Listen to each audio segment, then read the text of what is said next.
Welcome to TwistedBrush Pro Studio. In this tutorial you will learn how to start painting. Painting in TwistedBrush is easy. When you start the program for the first time, the defaults are ready for you to begin painting.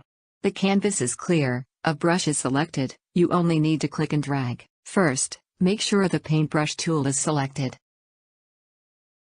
Select a brush from the numerous available ArtSets. Adjust brush size, density and opacity.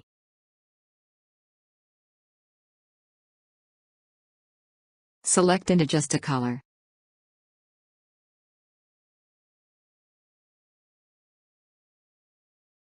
Click and drag on the canvas area to paint.